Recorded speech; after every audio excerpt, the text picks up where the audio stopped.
this is Jeffrey with the Roanoke City Public Libraries in Roanoke, Virginia. We're going to continue our read of Coraline today, and today we'll be starting with Chapter 3.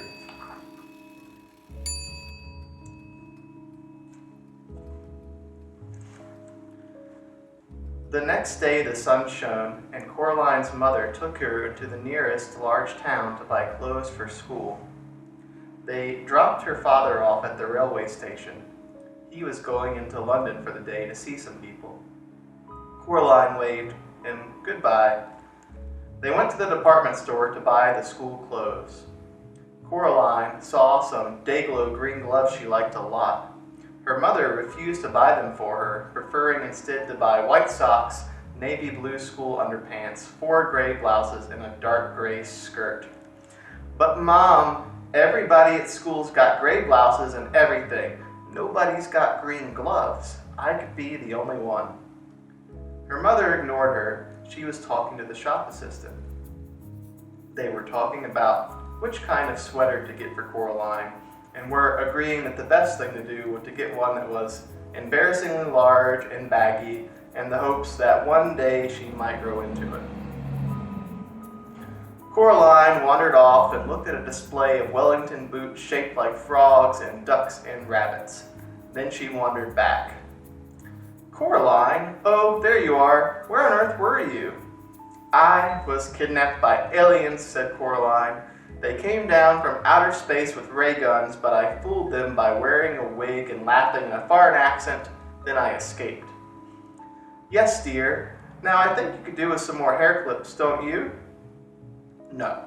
"Well, let's say half a dozen to be on the safe side," said her mother. Coraline didn't say anything. In the car on the way back home, Coraline said, "What's in the empty flat?" "I don't know. Nothing I expect. It probably looks like our flat before we moved in. Empty rooms." "Do you think you could go into it from our flat?" "Not unless you can walk through bricks, dear." "Oh."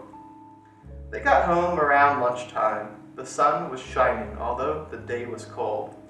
Coraline's mother looked into the fridge and found a sad little tomato and a piece of cheese with green stuff growing on it. There was only a crust in the bread bin. "I'd better dash down to the shops and get some fish fingers or something," said her mother. "Do you want to come?" "No," said Coraline. "Suit yourself," said her mother, and left. Then she came back and got her purse and car keys and went out again. Coraline was bored.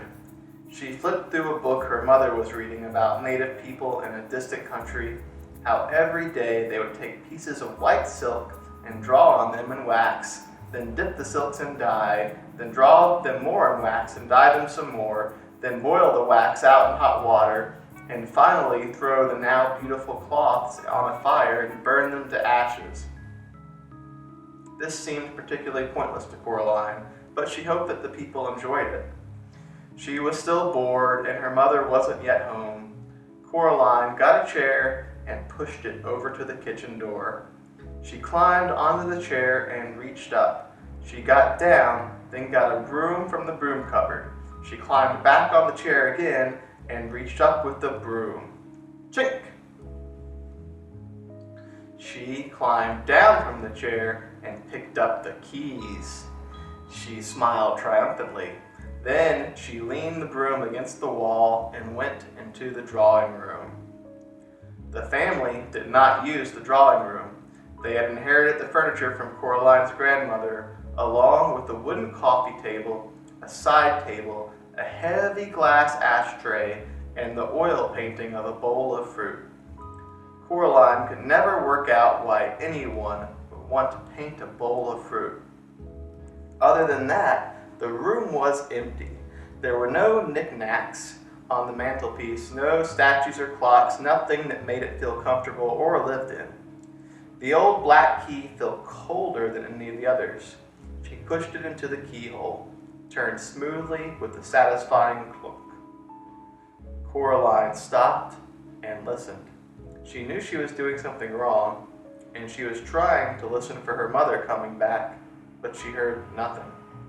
Then Coraline put her hand on the doorknob and turned it, and finally she opened the door. It opened to a dark hallway. The bricks had gone as if they'd never been there. There was a cold, musty smell coming through the open doorway. It smelled like something very old and very slow. Coraline went through the door. She wondered what the empty flat would be like if that was where this corridor led. Coraline walked down the corridor uneasily. There was something very familiar about it. The carpet beneath her feet was the same carpet they had in their flat. The wallpaper was the same wallpaper they had. The picture hanging in the hall was the same that they had hanging in their hallway at home. She knew where she was. She was in her own home. She hadn't left. She shook her head, confused. She stared at the picture hanging on the wall. No, it wasn't exactly the same.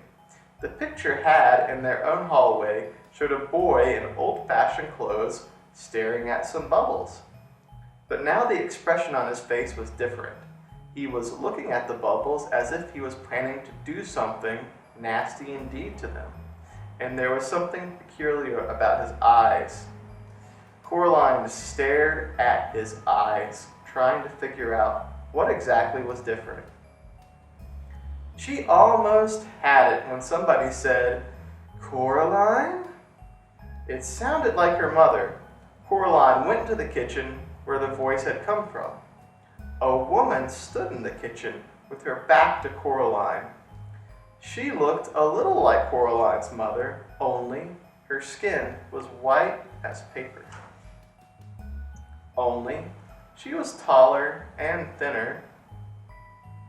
Only her fingers were too long and they never stopped moving, and her dark red fingernails were curved and sharp.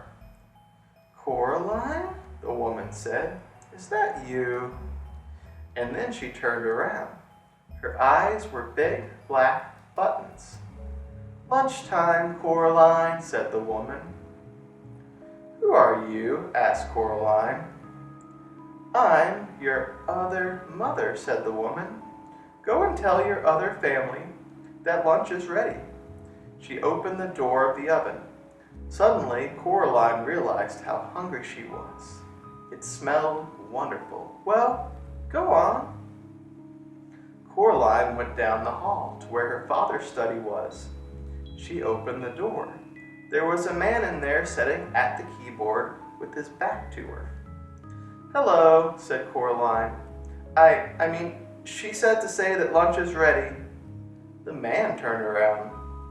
His eyes were buttons, big and black and shiny.